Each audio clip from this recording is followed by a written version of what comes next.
Hello 108 students, Mr. McHugh back here with you on section 7.6. Welcome to page 3. We're going to wrap up this section and chapter 7, and we're going to work on objective number 4, which talks about joint variations, how to solve joint variation problems. Now, all they're trying to get you to realize is there's a couple scenarios out there in life where you don't have just a direct or an inverse relationship with multiplication or division. Joint means two or more. That means you could have both multiplication, and division going on in a problem with your input that will be used to produce your output. Okay, that's what they want you to kind of see here. So again, it's a two-cycle process. They're going to give you input information. You're going to use it to figure out one of the constants, and then from that constant you're going to use it to answer the output questions for you. Okay, so I don't know if those words made any sense, but let me show you here. This is example 6 on my notes here. It says interest. Let me see if it's the same thing out of the book here. So yeah, it's the same one. Is it the exact same numbers?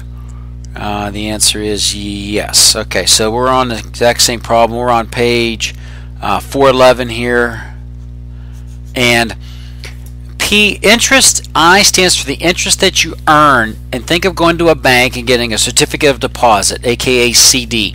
This is one of the safest investments you can do, and let's just say you finally get some money saved up.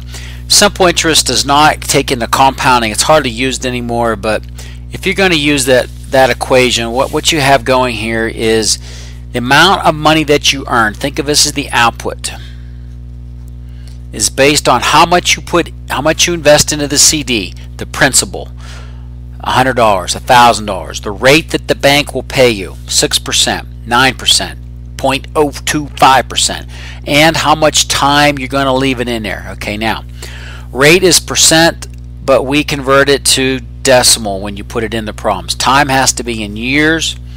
Principal is money that you're talking about. Okay, so look at this example here. They tell you if the interest that you earned on a CD was $100 and the rate was 5% for 2 years, how much will the principal of that earn if you took it out of there and put it in another bank that was going to pay you a higher, or actually lower rate, 4.5%, but for 3 years? Okay, so I want you to realize here you've got input on the right hand side, principal, rate, and time, and the output is the interest earned. Okay, so that's given to you. You turn around, take what's known. You know that you're going to earn $100. The principal, we don't know what that's going to be, the constant. Think of that as the constant. 5% gets converted to 0.05. Remember, you move the decimal 2 places to the left. Years have to be, time has to be in years. If they had told you 24 months, you would have wrote 2 years. 36 months, 3 years. Okay. Careful, if they would have wrote 18 months, can you do that one real quick? 18 out of 12 months in a year, you'd say 1.5 years, just as an example. Okay, so you plug them in, you take 0.05 times 2, you get 0.1, divide by 0.1 on both sides of the equation, and lo and behold, P is $1,000. The principal that you invested was $1,000. Now they're saying take that out of there, put it into another CD account, getting 4.5%. So you have 4.5. I moved that decimal 2 places, 1, 2. Thus it's 0.045. Years was 3. That's okay. So multiply the two of them times 1,000. The interest that you would earn on that second round would be $135. Okay.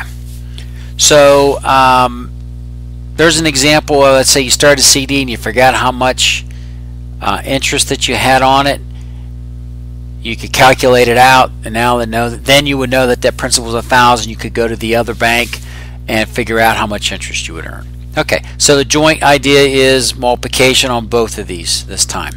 Okay, I like example 5 a lot here. I just put an announcement out today. I had to change the final, and I kind of apologize to everybody if you look at this. I'm really a big believer in helping people, and I've gotten into Zumba and yoga.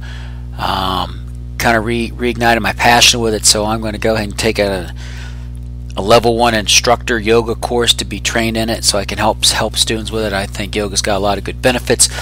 The reason I bring this up is you might be hearing this in the paper, body mass index, BMI. Just read in the USA Today. Today is the 26th. It was the 25th. You could look in there talking about doctors being by Medicare being. I don't know why this didn't take years. You wonder why we have healthcare problems. Common sense. Yay. Doctors recommending that they take your height and their weight, but they never calculate the body mass index, and they never go out and tell people, hey, you're overweight, you need to lose weight, or you're obese. Okay, and it's becoming an epidemic problem. So it's kind of a little bit of a passion in me to help people and get our country back into being healthier. Just think if we had everybody was living at a healthy weight, how much of our healthcare expenses would drop. The diabetes is epidemic now in children, just scares the heebie-jeebies out of me. So, with that said, what is body mass index? The calculation for it is this, and this is why it's called a joint variation. K is the constant, don't know what it is. W is weight, you know what your weight is. H is your height, but it's the height squared. So, when you calculate the body mass index, weight would be direct. The heavier you are, the bigger it is. The height squared is the taller you are, the less impact it has on your BMI. So instead of writing BMI, I used a capital letter B. And I've always wondered this. You can go online now. We're so spoiled. Put your weight, put your height, and then you call it a BMI calculator, and they tell you what your BMI number is, and you would be okay. I've always wondered what that constant was. I never knew what it was. Okay, if you want to do it manually, if you don't have access to your internet. So here's an example, number 7. They go, what if your weight's 118 pounds, wow, and you're 64 inches, and your BMI is 20? What would the BMI be for a weight of 165 and a height of 70 inches? Okay, so you read these, you got to realize there's two parts to these problems. The if part is the given, and you're going to calculate the K. So here you go. BMI was 20. Plug it in. K is what you're going to find. 118 pounds was W. Your inch height was in inches, 64, and you're squaring it. Okay, so now you got them in there. Can you solve for K? Sure, it's a little bit of grinding away. 118 divided by 64 squared turns out to be 0.0288. Check that on your calculator. Isolate K, divide both sides by 0.0288. When you do that, you get 694. So assuming these numbers are accurate, you can figure out your BMI, your body mass index, using that K as a constant. Okay? And so now part B here is, say you got a friend and they go, hey, I got to figure out my BMI, and you take 694 as the constant. They tell you they are 165 pounds, so it goes, you're multiplying, that's direct, and you divide it by their height squared in inches. Okay, make sure you use inches there. So get your calculator out, take 695. I didn't do all the work in here. You can check this out. Sorry, I don't have any intermediate numbers. It's probably in the book. Just take 695 times 165, get that answer. Divided by 70 squared would be 4,900. Lo and behold, when you work that out, you come up with a number of 23. And what I like here is, did they tell it in the back of the book? I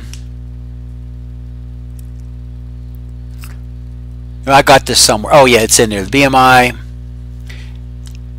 Well, okay, sorry, I'm not going to waste time looking.